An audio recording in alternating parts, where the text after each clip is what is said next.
Hey guys, Moldran here, and Blizzard sent out an email survey to registered Diablo 3 accounts asking the players if they would buy the expansion pack at a certain price. Now this website here said, or got the survey for standard edition for $30 and collector's edition for $50. But that's not the only thing they asked. On Reddit later on, people found out that this guy, for example, they asked him for $40 and $60, and then there was another guy that was said like they asked him for $160. So like $60 normal, then this guy said €50, €80. So they're currently like evaluating all different prices, and what they're doing or trying to achieve is to come up with the best combination to get maximum profit. So let me do a few calculations here to see how this would turn out and what the perfect price would be and at which price people would buy the game. So we have the buyers of the normal edition and we have the buyers of the collector's edition. So I think and the survey, I think it was sent out to some people, not to every single one, because I didn't get it. So I just was assuming, okay, around 10,000 people got a survey for like $30 and $50, and 10,000 people got one for 40 and 60, and so on.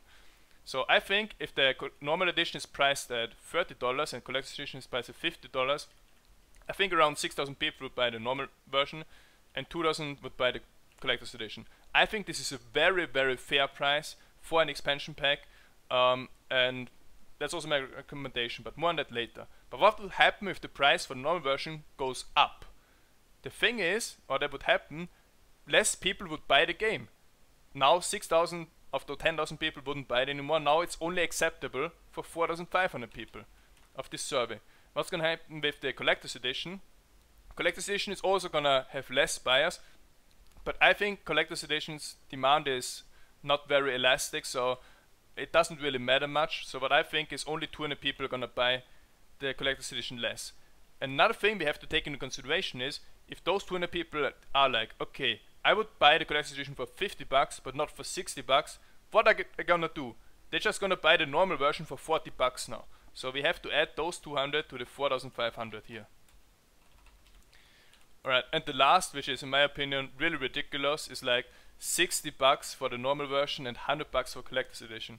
Now, as much as I like Diablo 3, for those prices, I would not buy them. I would just refuse to play the game, and I really hope that this doesn't make it through. But in the case it does, I think only like 2,000 people would buy it, and maybe 500 would buy the collector's edition. Alright, that's the first piece of information that we need. Now the next piece is the percent of the buyers. This is pretty easy to calculate. Again, we do it for normal and for collector's edition, so I'm just gonna calculate that. And yeah, so you can see percent of buyers. We have 60% who would buy the normal version at the price of $30, 20% who would buy the collector's edition at the price of $50, and so on. So you can see it's actually 80% who would buy the game with the first model, and only 65 would buy it with the second, only 25 with the ridiculous prices. But what is important, like what does Blizzard want to know? They want to know the revenue. They want to know, okay, which of those three options brings us most money. So what we need first is the potential market size. How many potential buyers does Diablo 3 have? Some people are going to say like 12 million, they sold 12 million copies. But is it realistic? I don't think so. I think a lot of the copies sold were bots, and some of the people, they might have quit Diablo for sure. Like some of them might have moved on to other games, maybe play Hearthstone or League, and some other people might have got a job or a family, girlfriend, whatever. So they decide, okay, I used to buy Diablo 1 year ago, but now I don't have the time for it anymore. I'm not gonna buy it again. So I'm gonna set the potential market size that I think is realistic for the initial release of the game, like I'm talking for the first few weeks, of 5 million people.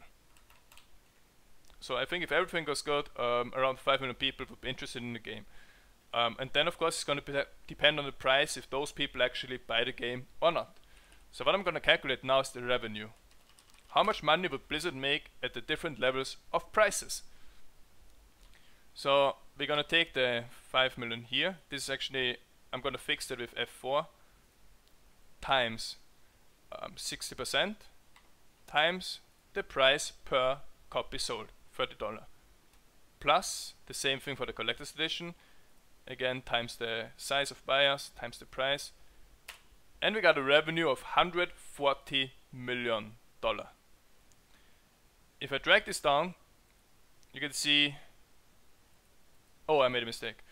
Actually, I also have to fix the 5 million here, just a small mistake. But now I can see actually the highest revenue would be achieved in Survey 2 with $40 for normal version and $60 for the collector's edition. But would this be really the best price? I don't think so. I think the optimal price would be the price where Blizzard makes most money long term. Now this option with the prices of 40 and 60 might be the best in short term, but there are many other things that have to be taken into consideration. They can't just ask people and then use the combination of, okay, this price gives us most money, so we're gonna set this price. Things that need to be taken into consideration, for example, if they sell it for 30 and 50 bucks, there are gonna be a lot more players because more people are gonna buy the game when it's cheap than when it's expensive. So, and those 15% more players, which is actually a large number with the big player base Diablo has, they would talk about their friends about the game. They would recommend it to their friends. They're like, hey, I'm playing Diablo, it's so amazing, you can buy it for only 30 bucks now, or the expansion for 30 bucks plus a bit for the normal game. You should join it too, or you should take a look at it. And like the player base of Diablo is going to be bigger, there's going to be more talk about Diablo, more, it's going to be in the public, in the media and stuff, and I think ultimately this could lead to many more players. It could also be like players who never played Diablo before, who never played the original Diablo, who are like, okay, this game is not expensive, it's cheap, I might just give it a shot. Rather than when the price is, for example, 60 bucks just for the expansion and 40 bucks for the normal game, no one would like even start the game. So I think while in the short term, the higher price might be more successful in the first week, I think after the time, it's really better to have the lower price because the game is just gonna grow and snowball really big. So I think in this scenario, and my personal thoughts are 30 bucks for the game is really fair price, should really be sold for that. About the collector's edition, I'm not that sure. It could be 50, 60 or maybe even 70. Thing is, Blizzard usually does an amazing job with their collector's editions. Nowadays every company has collector's edition for their own games, but most of them I think aren't really worth the money. I made some bad purchases there, but I think when Blizzard does it, that we're actually going to get a great collector's edition with many items and it's actually going to be worth it. So that was it from my point of view. I think perfect price would be 30 bucks. It was kind of compensate for the launch issues we had with Diablo 3. It wasn't really what we wanted it to be, and yeah, I really hope we're gonna get the 30 bucks. Let me know your opinion on that. And another thing actually that would speak for a 30 buck price is a lot of people got this survey, and if Blizzard asks you, do you want to buy the game for 30 bucks, and people are like, yeah, sure. A lot of people are anticipating now this to be the price. So if they would suddenly charge, let's say 50 bucks for it, a lot of people would be really disappointed.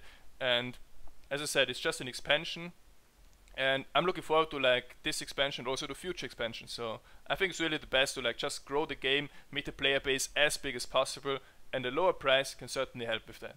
So that was my 2 cents about the price. Thanks for watching. I'll be back.